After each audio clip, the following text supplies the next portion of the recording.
GamingBolt presents 15 dumbest video game enemies that will make you laugh. We're often dumbstruck by the amazing artificial intelligence in games today.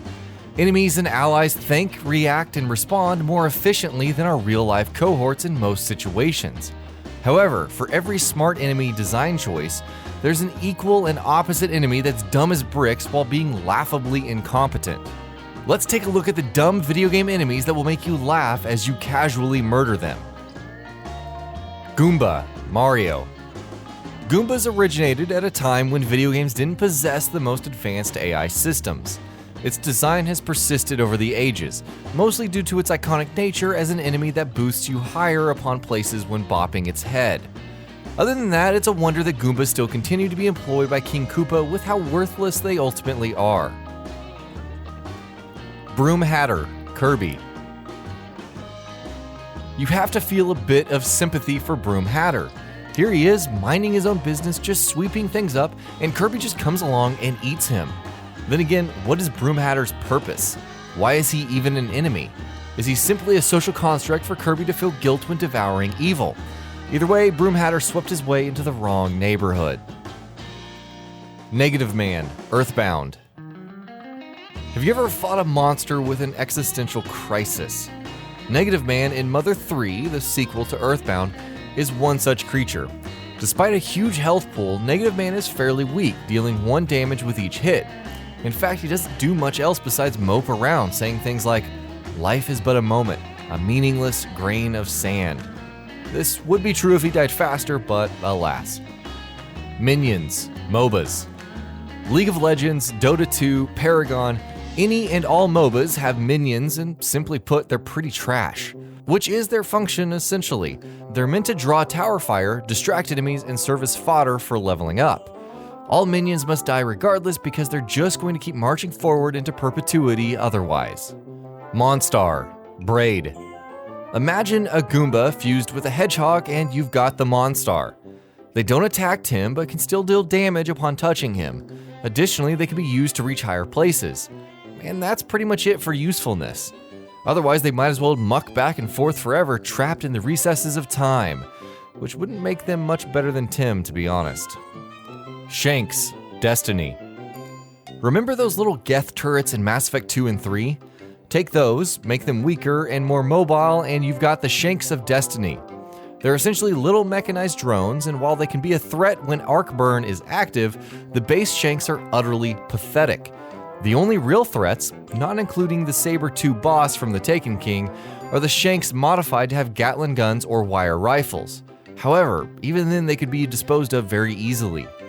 The weapons in the House of Wolves era sported shank burn is still mocked to this day. Non-Projectile enemies, Doom 3. Doom 3. The sequel that subverted many of the things that made Doom, Doom. And while the franchise isn't exactly known for enemy intelligence, Doom 3's enemies hit a new low. Simply flip over a table, jump on it, and as long as the enemies don't use projectile attacks, they can be disposed of very easily. Even WWE 2K's enemy wrestlers are smarter than that. Guards, Metal Gear Solid 1. The enemy AI in Metal Gear Solid 2 onwards can be quite fantastic, but it's incredibly hilarious how subpar it is in Metal Gear Solid 1. Even Ghost Babel did guard patrol better than this. Enemy guards will give chase upon spotting you in MGS1, but once the timer runs out, they resume their patrol duties as if a big boss clone isn't running around causing havoc. Enemy ACs, Armored Core. For all of the ingenuity From Software displayed with Dark Souls and Bloodborne, the first Armored Core sported some really stupid enemies. Enemy ACs at times would try to move through walls while shooting said walls, somehow kill themselves during this process, or just give up and jump out of the combat arena entirely. Good game, bro. Villagers, Resident Evil 4. Blame it on Las Plagas, but the regular villagers in Resident Evil just aren't very smart. The very fact that they're terrifying in swarms is superseded by the fact that they just rush headlong into tripwires and other hazards. Some of their cohorts even carry dynamite, and these dorks stand way too close, giving you ample opportunity to wipe out crowds by shooting the explosive. Guess survival instincts weren't coded into the parasite. Wannabe Fish, Tenchu. It's one thing to have guards completely forget your presence after a few minutes. It's another when they simply dive after you into the water, killing themselves in the process. That's Tenchu's idiotic AI in a nutshell. Don't even get us started on the bodies they ignore in plain sight. Xenomorphs, Alien Colonial Marines. Aliens, Colonial Marines was supposed to be a balls-to-the-wall first-person shooter where you warred with xenomorphs, the terrifying, highly intelligent creatures that could scour up walls. Instead, thanks to the horrific enemy AI, it's not uncommon to see a xenomorph simply shuffling past you en route to the nearest Linkin Park concert. The only thing heavy in this game is our collective headache from how bad it was. Zombies, Half-Life. Yes, zombies in Half-Life 2 can be incredibly threatening, especially when the fast zombies overtake you in Ravenholm. But in the standard Half-Life, not so much. Despite their somewhat decent damage, these mooks are mindless and can't think beyond walking towards you.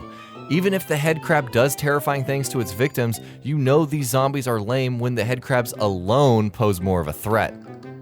Soldiers, Dynasty Warriors. Are there any soldiers more incompetent than those in Dynasty Warriors? Legendary heroes can smash through crowds of these guys, but it's not just their general health pool that's laughable. It's their relative lack of any intelligent strategy, living and dying as a clump of bodies. The only ones dumber than the enemy's troops are your own allies, who give up objectives faster than I gave up my last diet. Kremlings, Donkey Kong Country. File this one under the traipse about and hope Donkey or Diddy or Dixie don't jump on my head. While the boss Kremlings are fairly threatening, especially King or Captain K. Rool, most of the lower minions simply wander about, waiting to die. Not exactly what you'd expect from a race that's more technologically advanced than the Kongs by a mile. And that'll be about it for this one. If you guys like what we're doing at GamingBolt, please consider subscribing to our channel, and I'll see you guys on the next video.